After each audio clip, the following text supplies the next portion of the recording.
Bismillahirrahmanirrahim. Assalamu alaikum, dear students. This is lecture number 4 of Applied Chemistry, and the topic is relationship of chemistry with electrical and electronic technology, यानी chemistry का electrical और electronic technology के साथ क्या ताल्लुक़ है वो हम इस लेक्चर में स्टडी करेंगे. So let's start.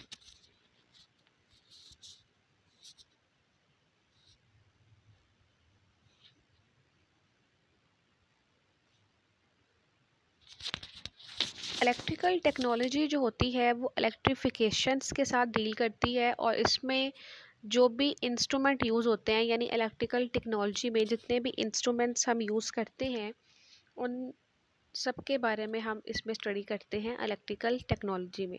ठीक है, तो अब इसका कैसे ताल्लुक़ जो है वो होता है केमिस्ट्री के साथ, इसकी मैंने डिफरेंट यहाँ पे हेडिंग्स बना दी हैं.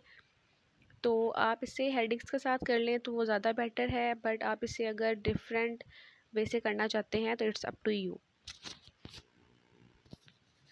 ठीक है, तो इलेक्ट्रिकल टेक्नोलॉजी में जो भी हम स्टडी करते हैं वो इलेक्ट्रिफिकेशन से रिलेटेड जो है वो पढ़ते हैं, यानी जो भी सारे डिवाइसेस या इंस्ट्रूमेंट जो इलेक्ट्रिसिटी से रिलेट कर रहे होते हैं. ठीक है, और डिफरेंट फील्ड ऑफ लाइफ में यानी ज़िंदगी के मुख्तलिफ शोबों में हम इस्तेमाल करते हैं, हम उन सब के बारे में इलेक्ट्रिकल टेक्नोलॉजी में पढ़ते हैं. ठीक है, तो अब सबसे पहले इसकी हेडिंग है मैन्युफैक्चरिंग ऑफ इलेक्ट्रिकल एसेसरीज़, यानी जितनी भी इलेक्ट्रिकल एसेसरीज़ बनाई जाती हैं जिसमें आपके पास वायर्स होती हैं, पाइप्स हैं, प्लेट्स हैं, स्विचेस होंगे, बोर्ड्स वगैरह होंगे. तो इन सबको जो बनाया जाता है this is with the help of chemistry, यानी हम केमिस्ट्री की मदद से इन सब चीज़ों को प्रिपेयर करते हैं. ठीक है, तो इनको प्रिपेयर हम केमिस्ट्री के ज़रिए करते हैं और इसको हम यूज़ कर लेते हैं इलेक्ट्रिकल टेक्नोलॉजी में. तो इस लिहाज से केमिस्ट्री के बगैर इलेक्ट्रिकल टेक्नोलॉजी का कोई कंसेप्ट नहीं है, क्योंकि जितनी भी चीज़ों को आप इलेक्ट्रिकल टेक्नोलॉजी में यूज़ करते हैं, जो डिफरेंट एसेसरीज़ जो मैंने अभी आपको बताई हैं, वो सब आप केमिकल रिएक्शंस के ज़रिए यानी केमिस्ट्री के ज़रिए प्रिपेयर करते हैं. सो इस लिहाज से केमिस्ट्री का रिलेशनशिप है with electrical technology. Next point is electric current. ठीक है, अब इलेक्ट्रिक करंट में आपको इस चीज़ का पता होगा कि flow of electron is current, यानी जो इलेक्ट्रॉन्स होते हैं उनकी वजह से करंट होता है, फ्री इलेक्ट्रॉन्स की वजह से करंट होता है. ठीक है, तो जो इलेक्ट्रॉन का बहाव होता है उसे हम करंट कहते हैं. और जब भी हम करंट के बारे में स्टडी कर रहे हैं या इलेक्ट्रिसिटी के बारे में स्टडी कर रहे हैं, ठीक है, तो वो इस चीज़ के बगैर जो है वो पॉसिबल. तो जब भी हम इलेक्ट्रिसिटी या करंट के बारे में स्टडी करते हैं तो उसकी स्टडी हम तब तक नहीं कर सकते जब तक हमें किसी भी मैटर के स्ट्रक्चर का पता ना हो. जिस तरह आपको पता है कि कोई चीज़ कब इलेक्ट्रिसिटी कंडक्ट करती है, यानी किसी भी चीज़ में से कब इलेक्ट्रिसिटी पास करती है, जब उसमें फ्री इलेक्ट्रॉन्स हों. तो जब तक हमें ये पता नहीं होगा कि उसका स्ट्रक्चर कैसा है उस मैटर का, ठीक है, तो हम करंट के बारे में कैसे स्टडी कर सकते हैं कि वो उसमें से पास कर रहा है या नहीं. ठीक है, तो इस लिहाज से अगर आप इलेक्ट्रॉन्स को भी देखें तो इलेक्ट्रॉन्स को हम एटॉमिक स्ट्रक्चर में पढ़ते हैं. ठीक है, और एक एटम का जो बेसिक फंडामेंटल पार्टिकल है वो इलेक्ट्रॉन है. ठीक है, तो इस लिहाज से जो इलेक्ट्रॉन्स हैं वो हम केमिस्ट्री में पढ़ते हैं, तो इसका ताल्लुक इलेक्ट्रिकल टेक्नोलॉजी का केमिस्ट्री के साथ है. और हम तब तक करंट और इलेक्ट्रिसिटी के बारे में यानी उसके पैसेज के बारे में कि वो किसी चीज़ में से पास कर सकती है कि नहीं कर सकती, हम तब तक नहीं बता सकते जब तक हमें उस मैटर का स्ट्रक्चर पता ना हो कि उसका स्ट्रक्चर जो है वो कैसा है. ठीक है, तो स्ट्रक्चर के बारे में हमें जो भी मालूमात होती है या जो भी इंफॉर्मेशन होती है वो हमें कैसे पता लगती है, वो हमें अगर नॉलेज होगा केमिस्ट्री का तो हमें जो है वो पता चलेगी.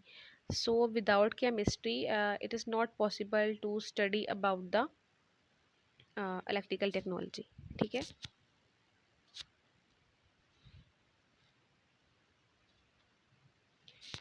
Next is conductors. ये कुछ टर्म्स हैं, इनका सबसे पहले मैं आपको बता देती हूँ कि ये क्या होती हैं. कंडक्टर्स जो है वो ऐसे सब्सटेंसेस हैं जिनमें से इलेक्ट्रिक करंट जो होता है वो पास करता है. ठीक है, सेमी कंडक्टर्स क्या होंगे जिनमें से कुछ हद तक करंट जो है वो पास कर जाता है. ठीक है, इसी तरह थर्ड जो है इंसुलेटर्स. ठीक है, इंसुलेटर्स में से करंट जो होता है वो पास नहीं करता है. नेक्स्ट टर्म इलेक्ट्रोलाइट्स, ये कुछ टर्म्स आपकी बुक्स में लिखी होंगी, तो इसका मैं आपको थोड़ा सा जो है वो बता देती हूँ। तो इलेक्ट्रोलाइट्स क्या होते हैं, ऐसे सब्सटेंस होते हैं जिसमें से इलेक्ट्रिसिटी जो है वो पास कर जाती है, और ये अगर स्ट्रॉन्गर होते हैं तो ये बहुत ज़्यादा आयंस बनाते हैं, अगर वीकर होते हैं तो ये कम आयंस बनाते हैं, और अगर ये नॉन इलेक्ट्रोलाइट्स होते हैं तो ये आयंस नहीं बनाते। और किसी भी चीज़ में से सिर्फ टू पॉसिबिलिटीज़ की वजह से करंट पास करता है।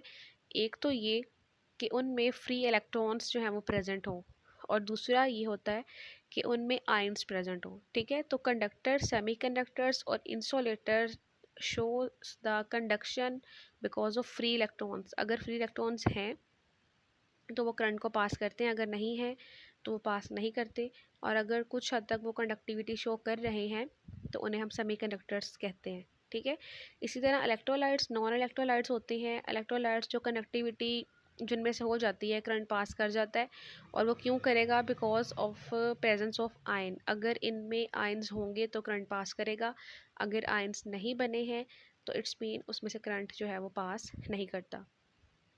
ठीक है, अब जो कंडक्टिविटी शो हो रही होती है, ठीक है, वो एक प्रोसेस के ज़रिए होती है, और इसे हम कहते हैं इलेक्ट्रोलिसिस, जिसमें इलेक्ट्रिसिटी इस्तेमाल होती है, और एक लॉन्ग प्रोसेस है। खैर आपको उससे कंसर्न नहीं है, सिर्फ इसमें इलेक्ट्रिसिटी का यूज़ होता है। ठीक है, इलेक्ट्रोप्लेटिंग और इलेक्ट्रोमेटलर्जिकल प्रोसेस जो है ये ऐसे प्रोसेस होते हैं जिसमें अगर एक मेटल है, यानी एक धात है, ठीक है, और मिसाल के तौर पे उसको, उसके ऊपर हम एक फर्दर और लेयर चढ़ाना चाहते हैं किसी भी मेटल की, तो हम एक मेटल पे जब दूसरी मेटल की लेयर को चढ़ाते हैं, यानी उसके ऊपर एक लेयर बना लेते हैं। ठीक है, तो इस अमल को, इस प्रोसेस को हम इलेक्ट्रोप्लेटिंग कहते हैं, और उसके लिए जो प्रोसेस इस्तेमाल हो रहा होता है जिसमें इलेक्ट्रिसिटी यूज़ हो रही होती है उससे हम इलेक्ट्रोलिसिस कहते हैं। ठीक है, सो इससे हम एक मेटल की लेयर दूसरी मेटल पर चढ़ा लेते हैं। तो ये सारे प्रोसेस जो हैं, जब हम इनके बारे में स्टडी करते हैं तो इसको हम केमिस्ट्री के बारे में, केमिस्ट्री के बगैर स्टडी नहीं कर सकते। ठीक है, सो केमिस्ट्री जो है वो इन सब में भी इन्वॉल्व है। सो इस लिहाज से जो ये टेक्नोलॉजीज़ का ताल्लुक केमिस्ट्री के साथ है। ठीक है, नेक्स्ट देखें, जो इलेक्ट्रिसिटी पैदा होती है, बिजली पैदा हो रही है कोयले से। ठीक है, इसके अलावा सोलर सेल्स होते हैं जिनसे जो है वो बिजली पैदा होती है, और आपने देखा होगा अक्सर जो है वो डिफरेंट इंडस्ट्रीज़ में या डिफरेंट जगहों पे सोलर सेल्स, जो इनकी प्लेट्स होती हैं वो लगी होती हैं, जो कि सनलाइट को कन्वर्ट करती हैं इलेक्ट्रिकल एनर्जी में। ठीक है, तो ये सारे जो प्रोसेस होते हैं इनमें भी केमिस्ट्री ही इन्वॉल्व होती है। Certain type of chemical reaction होते हैं जिससे जो है वो बिजली पैदा हो रही होती है। ठीक है, तो इस तरह अगर हम इलेक्ट्रिसिटी के बारे में पढ़ रहे हैं तो इनके जो रिएक्शंस हैं, दिस इज़ केमिस्ट्री। तो केमिस्ट्री के बगैर इलेक्ट्रिकल टेक्नोलॉजी इज़ नथिंग। ठीक है, नेक्स्ट देखिए, एटॉमिक फ्यूल जो है ये भी, इसको हम यूरेनियम कहते हैं, और ये बहुत इंपॉर्टेंट है आपके एमसीक्यू के लिए भी, इसको आप हाईलाइट कर लीजिएगा। So these are all excellence of chemistry. ठीक है, कंडक्टर्स हो गए, सेमीकंडक्टर्स हैं, इंसुलेटर्स, सिमिलरली इलेक्ट्रोलाइट्स हैं, नॉन इलेक्ट्रोलाइट्स, इलेक्ट्रोलिसिस प्रोसेस है, इलेक्ट्रोप्लेटिंग, इलेक्ट्रोमेटलर्जिकल प्रोसेस, इसके अलावा production of electricity from coal, बिजली का पैदा होना, सोलर सेल्स का यूज़ होना, lead storage batteries, different batteries जो यूज़ होती हैं, स्टोरेज बैटरीज। ठीक है, फ्यूल जो होता है एटॉमिक फ्यूल जिसे हम यूरेनियम कहते हैं। ठीक है, तो ये सारे केमिस्ट्री के बगैर इम्पॉसिबल है। सो इस लिहाज से केमिस्ट्री का जो है वो रिलेशनशिप है with this technology. So next heading is instruments use in the electrical technology. Electrical technology में जो भी इंस्ट्रूमेंट्स यूज़ होते हैं, लाइक टेस्टर यूज़ होता है, आपने देखा होगा कि वो इलेक्ट्रिसिटी की प्रेजेंस को शो कर रहा होता है कि किसी चीज़ में करंट आ रहा है या नहीं आ रहा। ठीक है, वोल्ट्स मीटर है जो कि वोल्ट को शो कर रहा होता है, एम मीटर जो एम्पेयर करंट होता है उसको शो कर रहा होता है। ठीक है, अब ये डिफरेंट मटेरियल्स जो हैं, ये जिस चीज़ से बने होंगे उस चीज़ को कैसे बनाया जाएगा, with the help of chemical reactions. Chemical reactions के ज़रिए उनको प्रिपेयर किया होता है, उनको बनाया होता है। इसके अलावा वो सारा मटेरियल जो कि इंसानी, जो कि लोग यूज़ करते हैं अपनी लाइफस्टाइल को अच्छा करने के लिए, जैसे एसीज़ हैं, फ्रिजेज़ हैं। ठीक है, तो इनकी जो डिफरेंट बॉडी बनी होती है उसमें प्लास्टिक यूज़ होता है, इसके अलावा डिफरेंट जो पार्ट्स होते हैं वो रबर यूज़ होता है। ठीक है, तो ये सब कुछ जो है ये केमिस्ट्री के ज़रिए ही बनता है। इसके अलावा फ्रिजेज़ में और एसी में जो कूलिंग गैस प्रोड्यूस जो यूज़ होती है उसे फ्रीऑन गैस कहते हैं, और वो गैस जो उसमें यूज़ हो रही है उसका रिलेशन केमिस्ट्री के साथ है। जो कूलिंग प्रोसेस होगा उसका रिलेशन केमिस्ट्री के साथ है। ठीक है, जो स्टेप जो कूलिंग जो प्रोसेस हो रहा होगा उसमें जो स्टेप इन्वॉल्व होंगे वो भी सारे केमिकल रिएक्शन। ठीक है, तो इस लिहाज से जो केमिस्ट्री है उसका ताल्लुक है विद द इलेक्ट्रिकल टेक्नोलॉजी। इसके अलावा जितने भी इलेक्ट्रॉनिक सर्किट्स होते हैं उनके लिए जो प्लेट्स बनी होती हैं, उन प्लेट्स को हम बेकलाइट प्लेट्स कहते हैं। ठीक है, और उसको एक प्रोसेस होता है एचिंग प्रोसेस। तो जितने भी इलेक्ट्रॉनिक सर्किट जो प्लेट्स के ऊपर बने हुए हैं वो एक अमल के ज़रिए बनेंगे, एक केमिकल रिएक्शन के ज़रिए बनेंगे, और उस प्रोसेस को हम कहते हैं एचिंग प्रोसेस। ठीक है, इसी तरह यहाँ पे थोड़ा सा आपको ओवरव्यू दे दूँ। आप लोगों ने सीपीयू में सेंट्रल प्रोसेसिंग यूनिट जो होता है कंप्यूटर का, उसमें आपने देखा होगा कि जो डिफरेंट चिप्स होती हैं, अगर आपने ऑब्ज़र्व किया हो तो उसमें उनकी चिप्स पे जो प्लास्टिक की प्लेट्स होती हैं उस पर डिफरेंट सर्किट्स बने होते हैं। ठीक है, और जो सर्किट्स बने हुए हैं उनका रिलेशनशिप किसके साथ होगा, इलेक्ट्रॉनिक्स के साथ होगा। ठीक है, और वो जो प्लेट्स होंगी उनको हम बेकलाइट प्लेट कहते हैं। तो इस लिहाज से जो केमिस्ट्री है उसका ताल्लुक आईटी के साथ भी है।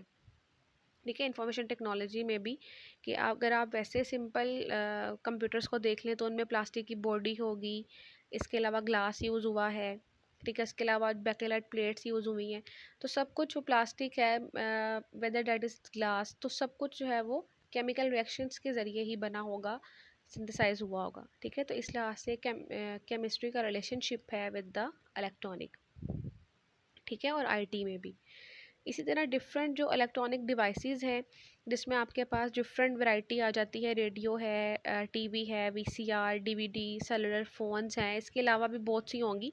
ठीक है, तो ये डिफरेंट डिवाइसेस जो हैं इनका जो मटेरियल होगा वो कैसे बना होगा, with the help of chemical reaction, मुख्तलिफ केमिकल रिएक्शन से, और with the help of chemistry. So chemistry जो है वो हर फील्ड में इन्वॉल्व है, क्योंकि डिफरेंट चीज़ों की जो सिंथेसिस होगी वो केमिस्ट्री के बगैर इनकम्प्लीट है। सो इस लिहाज से केमिस्ट्री का रिलेशनशिप है with all these technologies and with the electronics technology. These are short questions related to this topic. इसमें आपका क्वेश्चन आ सकता है what is the relationship of chemistry with electrical technology. ठीक है, और इसी तरह what is the relationship of chemistry with electronics technology. तो ये दोनों चीज़ें जो हैं वो इस टॉपिक को जो है वो जस्टिफाइड कर देती हैं। थैंक यू ऑल, अल्लाह हाफिज़ एंड स्टे ब्लेस्ड।